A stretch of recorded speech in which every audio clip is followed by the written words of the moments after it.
मेरे प्यारे बच्चों, आज हम लोग पढ़ा जाएगा गणित कक्षा 10 का अध्याय 1 या लेसन या पार्ट बोलिए, एक पढ़ा जाएगा हम लोग का। देखिए, पहले बहुत बच्चों में दिशा होते हैं, लोग परेशान रहते हैं कि वास्तविक संख्या क्या है और वास्तविक संख्या है, परिमेय संख्या है, अपरिमेय संख्या है, पूर्णांक संख्या है, भिन्न संख्या है, धनात्मक संख्या है, ऋणात्मक संख्या और शून्य संख्या है। ये लोग बच्चे में बहुत कन्फ्यूज रहते हैं।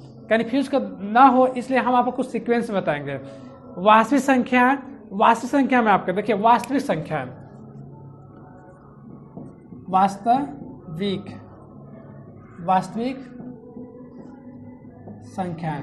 वास्तविक संख्या में मेरा सब आ जाएगा 2 -5 0 अंडर में 3 डॉट डॉट। भिन्न भी संख्या आ जाएगी, भिन्न भी रख देते हैं 1/3 और डॉट। वास्तविक संख्या में मेरा क्या आ जाएगा, वास्तविक संख्या में 0 भी आएगा, मतलब किसी भी संख्या धनात्मक भी होता है, ऋणात्मक भी होता है, शून्य भी होता है, परिमेय संख्या भी होती है, अपरिमेय संख्या होती है। वास्तविक संख्या को 2 भागों में बांट दिया गया है। कितने भागों में? 2 भागों में। वास्तविक संख्या को 2 भागों में बांट दी गई है। परिमेय संख्या, अपरिमेय संख्या और परिमेय संख्या। परिमेय संख्या और अपरिमेय संख्या। परिमेय संख्या में मेरा 2 3 1/2 0 डॉट डॉट संख्या आ जाएगी। लेकिन इसमें अपरिमेय संख्या में अंडर रूट में रहेगा जिसका कोई मान ना निकलता हो। जैसे 3 हो गई, अंडर रूट 5 हो जाएगा, अंडर रूट 7 हो जाएगा, डॉट डॉट। ऐसे बहुत संख्या होगी जो क्या होगी मेरे अपरिमेय संख्या कहलाएगा। अपरिमेय संख्या मेरी कहलाएगा। देखिए, जैसे मैं मान लीजिए आप परिमेय संख्या को 2 भागों में बांट दिए गए हैं। अब परिमेय संख्या को 2 भागों में बांटी गई है। एक पूर्णांक संख्या,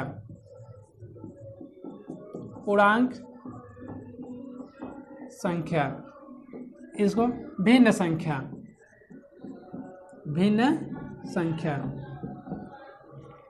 परिमेय संख्या को 2 भागों में बांट दी गई है। परिमेय संख्या, पूर्णांक संख्या और भिन्न संख्या। देखिए, पूर्णांक संख्या में मेरा 5 हो जाएगा, -3 हो जाएगा, 0 हो जाएगा, ऐसे बहुत संख्या हो जाएगी। अब भिन्न संख्या में भिन्न के रूप में रहेगा। जैसे 5/7 लिख देते हैं 5, 3/2 -5 3/5 डॉट डॉट। ये मेरी क्या हो गई? भिन्न संख्या। ऐसे बहुत संख्या जाएगी, भिन्न संख्या हो गई। देख, परिमेय संख्या, अपरिमेय संख्या केवल अपरिमेय संख्या रहेगी, लेकिन परिमेय संख्या में 2 भागों में बांट दी गई है, पूर्णांक संख्या और भिन्न संख्या। देखिए, पूर्णांक संख्या में मेरा इसमें 3 भाग इसमें भी कर दिया गया है, इसमें 3 भाग कर दिए गए। पहला भाग मान लेते हैं धनात्मक, 0 से ले लेते हैं। शून्य संख्या यहाँ पे लेते हैं संख्या। हम लोग पढ़े संख्या के बारे में तो संख्या ही रहेगा, हटेगा नहीं, इसलिए लिख देते हैं। संख्या हो गई ऋणात्मक संख्या। क्या हो जाएगा? ऋणात्मक संख्या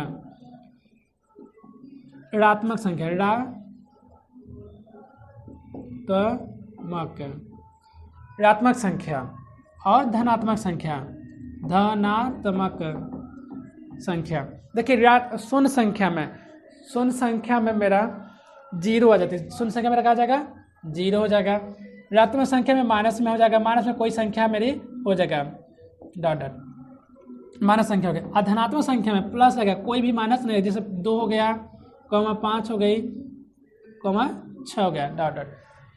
ये मेरा हो गई वास्तविक संख्या। अब वास्तविक संख्या को एक बार फिर से समझने की कोशिश करिए, आ जाएगा। देखिए, वास्तविक संख्या जिसमें प्लस भी होता है, 0 भी होगा, धनात्मक भी होगी और भिन्न संख्या भी होगा, मेरा अंडर रूट में हो जाएगी। तो वास्तविक संख्या को 2 भागों में बांट दी गई है समझने के लिए। परिमेय संख्या और अपरिमेय संख्या में बांट दी गई है। परिमेय संख्या और अपरिमेय संख्या में बांट दिया गया। परिमेय संख्या में धनात्मक भी होगा, ऋणात्मक भी होगा, शून्य भी होगा, भिन्न संख्या भी आएगी।